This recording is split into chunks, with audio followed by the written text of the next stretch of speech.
Here are 9 things I think every young coach should know. Honestly, this applies to old coaches as well, but I'm just going to tailor this to young coaches, coaches in their first 4 years of coaching. Okay. First one, don't overthink it.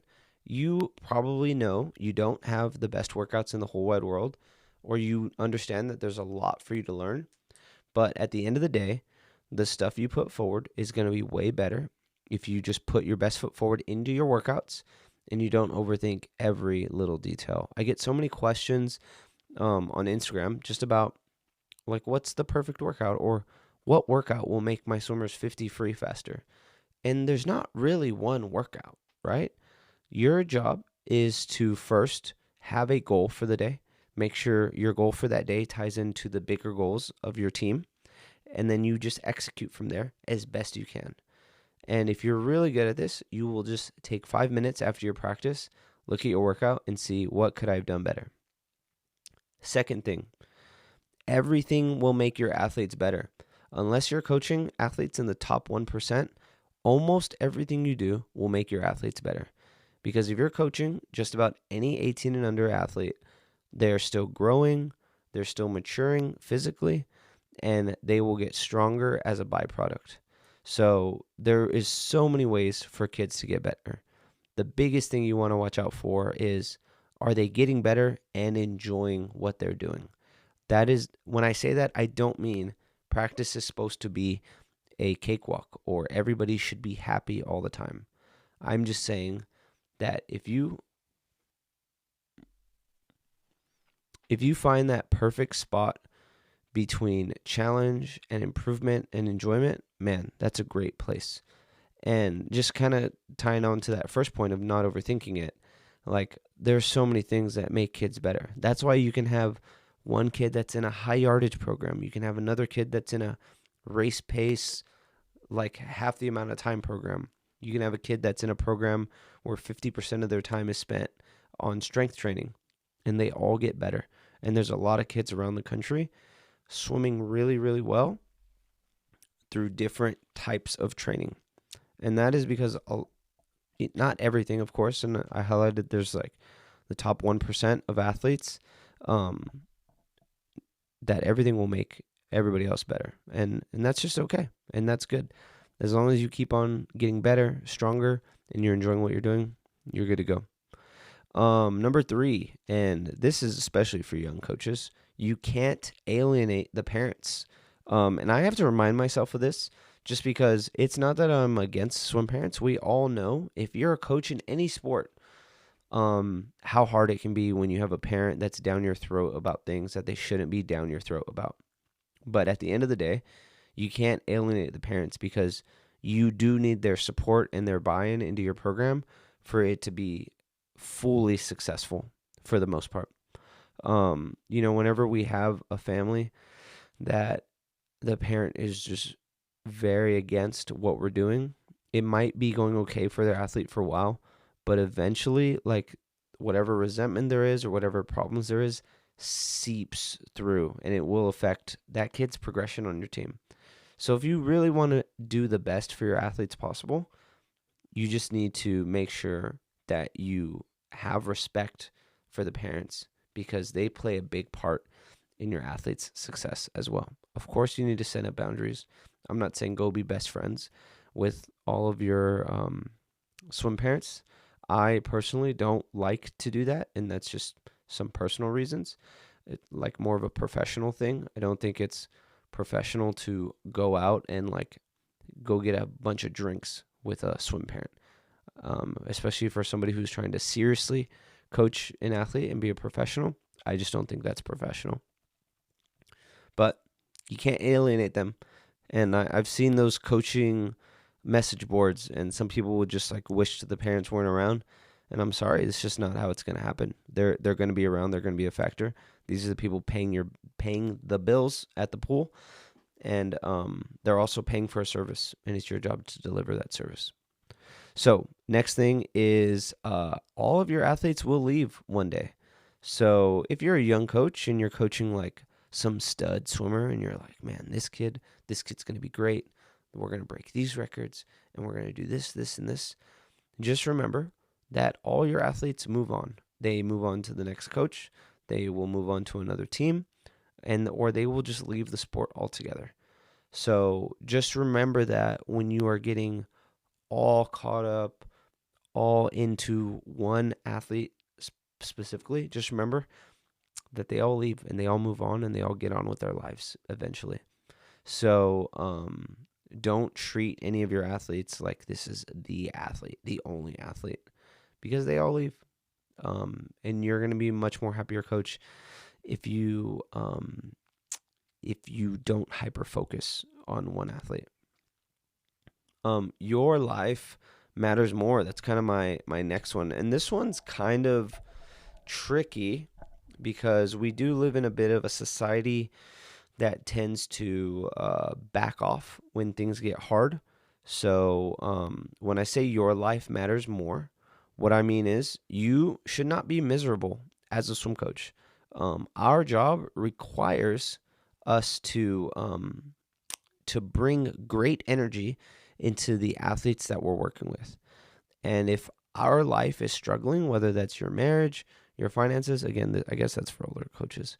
But if you're struggling, if everything outside of your swimming life is struggling, it's going to affect your coaching life.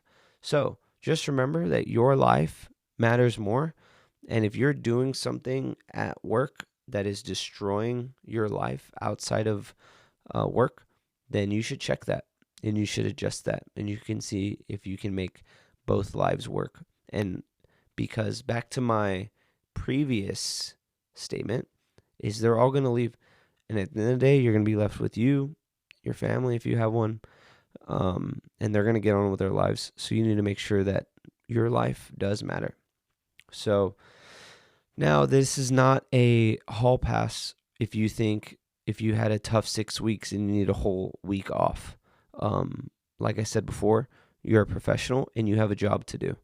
If you're not trying to be a professional swim coach, listening to my content is probably not going to be the best for you. And when I say professional swim coach, I don't mean like you have to coach the absolute top athletes or be at this level club or coach in college. No, you can be a 19-year-old professional because the way you treat your athletes, the way you handle yourself, the way you're prepared to do good work, that matters. This is for you. This is for young coaches and old coaches. But if you're not getting better, you're getting worse. Because if you're not getting better, you are stagnating. And once you start stagnating, you start getting worse. And the best example I can give you of this is stagnation is like that coach who has this one plan that works like all the time. Like, this is my plan. I stick to my plan. And they never look back at that plan and see what they can make better. They just say, this is the plan.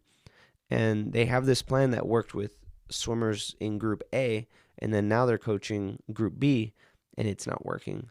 And they'll get worse. And athletes change, you change, situations change. So you need to make sure that you are constantly trying to get better. And this is a little bonus here.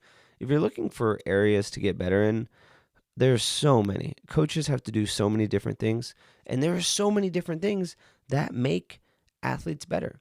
So there's like psychology, communication, negotiation.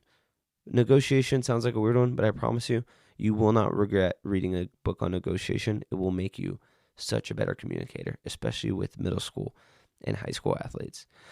There's dry lands, there's technique, there's training. There are so many little things that you can get better at. Just pick one and try to spend 10 to 20 hours just getting better at it. The next one kind of goes back to that your life matters more, is you got to take care of yourself to take care of others. And for what I mean by this is like nutrition, working out, that sort of thing, meditation if you're into that, whatever it is, but you got to take some time to make yourself better. And I really think this has to be a selfish choice sometimes. I have 2 toddlers at home, and my wife's currently pregnant with twins. Like, our life is wild. But sometimes I have to say, hey, I'm going to go work out for 30 minutes. I don't really do long workouts because I don't have time for it. But and be like, okay, I need to go work out. Like, I'm going to do this. I'm going to go work out. And I will go work out. Like, I'll leave everybody hanging for a little bit. Now, as I've gotten better at time management and stuff like that, I have found ways to fit my workouts in better without it taking away from family time and that sort of thing. But sometimes, man, I miss out on some family times because I need to work out.